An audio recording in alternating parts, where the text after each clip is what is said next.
वेदांत में कहा गया है कि संसार की सभी आत्माएं परमात्मा का अंश है और सभी की अंतर्निहित क्षमता ऊर्जा समान है। दूसरी तरफ हम देखते हैं कि संसार में जो 7 अरब मनुष्य हैं, उन मनुष्यों में भी प्रत्येक में भिन्नता विद्यमान है। प्रत्येक की शक्ल अलग है, प्रत्येक की ध्वनि अलग है, प्रत्येक की डीएनए अलग है, प्रत्येक की हस्तरेखा अलग है और अन्य कई कई मापदंडों पर प्रत्येक व्यक्ति में भिन्नता है। तब यह विरोधाभास क्यों? एक व्यक्ति के यहाँ पुत्र जन्म लेता है तो जन्म लेते ही वह धन वैभव संपदा से संपन्न होता है, और एक व्यक्ति के यहाँ पुत्र जन्म लेता है तो अगर यदि वह सामान्य अकिंचन व्यक्ति के यहाँ है तो ऐसे भी व्यक्ति हैं जिनके पास सिर छिपाने के लिए छत तक नहीं है और जो केवल खुले आसमान के नीचे अपना जीवन बिताने के लिए विवश हैं। ऐसी स्थिति में जो समान समय में जन्म लेने वाले 2 बालक हैं, उनकी परिलब्धियों में इस अंतर का क्या कारण? जब इस दृष्टि से विचार किया गया तो अलग अलग व्यक्तियों की उपलब्धियों और स्थितियों में अंतर का मापदंड क्या है, इसके लिए दर्शन में 5 आधार बताए गए हैं और उन 5 आधारों के जो विचारक हैं वे केवल अपने द्वारा बताए गए आधार को ही सर्वोपरि बताते हैं। एक कालवाद है, दूसरा स्वभाववाद है, तीसरा कर्मवाद है, चौथा पुरुषार्थवाद है और 5वां नियतिवाद है। इन 5 विचारधाराओं में जो इनका दृष्टिकोण है उसी को वह संसार के प्रत्येक घटनाक्रम और प्रत्येक व्यक्ति के जीवन के सुख दुख और स्थितियों के लिए उत्तरदायी मानता है। कालवाद के विचारक कहते हैं कि काल सबसे प्रबल होता है और हम कई बार सामान्य बोलचाल की भाषा में भी लोगों से सुनते हैं, वह कहते हैं समय बड़ा बलवान है। और उनका कहना यह है कि समय के अनुसार ही कोई भी परिणति हो सकती है। अगर यदि कोई व्यक्ति कितने भी सत्कर्म का दावा करे, कोई व्यक्ति कितने भी पुरुषार्थ का दावा करे और कोई व्यक्ति कितने भी भाग्य का दावा करे, लेकिन जो काल है वो सबसे महत्वपूर्ण भूमिका निभाता है।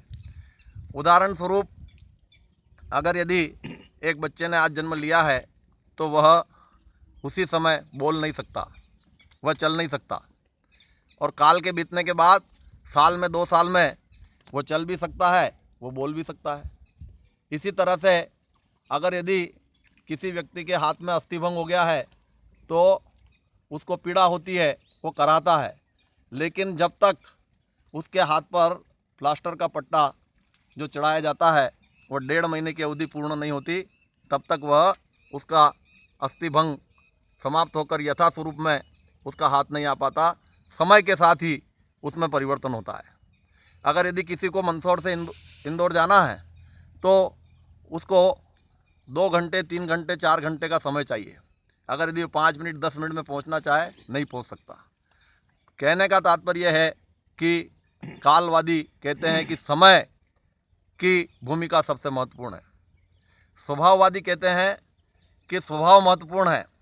कोई व्यक्ति कितना भी काल से प्रभावित हो, कितना भी पुरुषार्थ से प्रभावित हो, कितना भी कर्म से प्रभावित हो, कितना नियति से प्रभावित हो, लेकिन स्वभाव जो है वह सर्वोपरि है। एक नीम का झाड़ है और नीम की पत्तियां हैं या नीम का फल है, उसमें कड़वाहट रहता है। अगर यदि नीम के पौधे को कितना भी दूध पिलाया जाए, कितना भी शहद पिलाया जाए, लेकिन उसका कड़वापन दूर नहीं हो सकता। इसी तरह से अगर यदि गन्ना है तो उसमें मिठास होता है, वह मिठास कभी भी समाप्त नहीं हो सकता। तो स्वभाव जो होता है वह स्वभाव सारी स्थितियों को प्रभावित करता है, यह स्वभाववादी लोग कहते हैं। इसी तरह से कर्मवादी व्यक्ति कहते हैं कि जो कुछ हमें हमारे जीवन में प्रतिसाद मिलता है वह कर्म का परिणाम है। अगर यदि सत्कर्म करेंगे तो सही और सुखद परिणाम होंगे, अगर यदि दुष्कर्म करेंगे तो दुष्परिणाम प्राप्त होंगे।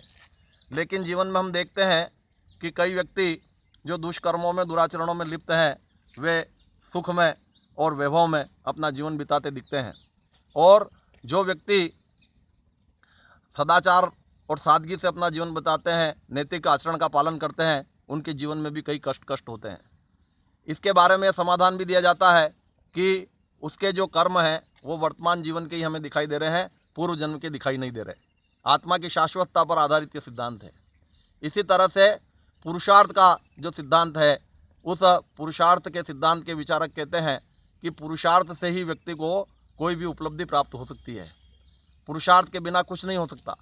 और इसके लिए वह कहते हैं कि चाहे काल कितना भी प्रबल हो, चाहे कर्म कितना भी प्रबल हो, और चाहे नीति कितनी भी प्रबल हो, स्वभाव कैसा भी हो, अगर यदि पुरुषार्थ नहीं है तो उसका परिणाम नहीं मिल सकता।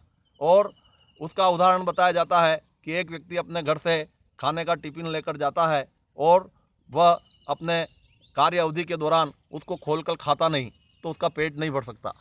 एक संस्कृत के सुभाषित में कहा गया कि शेर के मुंह में हिरण आकर के अपने आप उसका आहार बनने के लिए तैयार नहीं होता, उसके लिए शेर को पुरुषार्थ करना पड़ता है। यह पुरुषार्थवादियों का कहना है। लेकिन इसमें भी हम देखते हैं कि कई लोग खूब परिश्रम करते हैं लेकिन उन्हें कोई यथोचित प्रतिफल प्राप्त नहीं होता। पांचवा विचार नियतिवाद का है। जो संसार के नियम है वो अकाट्य हैं, उसमें न कर्म से, न पुरुषार्थ से, न भाग्य से किसी भी प्रकार से परिवर्तन नहीं किया जा सकता। सूर्य पूर्व दिशा में उदित होता है, उसमें कोई परिवर्तन नहीं कर सकता। सूर्यास्त पश्चिम दिशा में होता है, उसमें कोई परिवर्तन नहीं कर सकता। कबूतर में उड़ने की क्षमता है, यह क्षमता पशु में नहीं आ सकती। और पशु में धरती पर चलने की क्षमता है, यह कबूतर में क्षमता नहीं आ सकती। तो जिस व्यक्ति की जो प्रकृति है, जो नियति है, जो स्वभाव है, उसमें परिवर्तन नहीं हो सकता। यह नियति का सिद्धांत है। अब प्रश्न ये पैदा होता है कि जो संसार का संचालन है, संसार के सामने स्थितियां हैं, व्यक्तियों की उपलब्धियां हैं, व्यक्ति के सामने जो परिस्थितियां हैं, उसको आखिर सर्वाधिक प्रभावित कौन करता है? इसके लिए तीर्थंकर महावीर ने अनेकांत का सिद्धांत बताया और यह कहा कि इन सब का मिला जुला समन्वय ही व्यक्ति को सही मार्ग पर प्रशस्त कर सकता है। बुद्ध मध्यम मार्ग का प्रतिपादन करते हैं। वह कहते हैं कि जो कुछ विरोधी विचार हमारे सामने हैं, उन विचारों का समन्वय करके यदि हम देखेंगे तो हमें मध्य मार्ग के माध्यम से सही निहितार्थ प्राप्त होगा। वास्तव में किसी भी स्थिति के लिए कोई एक तत्व उत्तरदायी नहीं है, इन सब का मिला जुला स्वरूप ही उसे प्रभावित करता है। एक व्यक्ति आम का पौधा बोता है तो उसे उसके समय का इंतजार भी करना पड़ेगा और निर्धारित समय के बाद ही फल प्राप्त होंगे। इसी तरह से उसको कर्म करके उसका पालन पोषण भी करना पड़ेगा, पुरुषार्थ के द्वारा उसकी सुरक्षा भी करना पड़ेगी और उसके स्वभाव को ध्यान में रखते हुए उसको खाद बीज भी प्रदान करना पड़ेगा। अगर यदि कोई केवल एक ही आधार पर उस पौधे को पुष्पित फलित होना देखना चाहता है तो यह संभव नहीं हो पाएगा। इसलिए जो कोई व्यक्ति किसी भी विषय पर विचार करता है, चिंतन मनन करता है, तो उसको अपने दिमाग के खिड़की दरवाजे खुले रखने पड़ेंगे और विभिन्न पक्षों पर विचार करने के बाद ही किसी निष्कर्ष पर पहुंचने की प्रवृत्ति और स्वभाव बनाना होगा। और जो व्यक्ति यह स्वभाव बनाता है उसका जीवन परिष्कृत हो जाता है, उसकी बुद्धि परिपक्व हो जाती है, अध्यात्म के मार्ग पर वह अग्रसर हो जाता है और उसका जीवन सार्थक हो जाता है।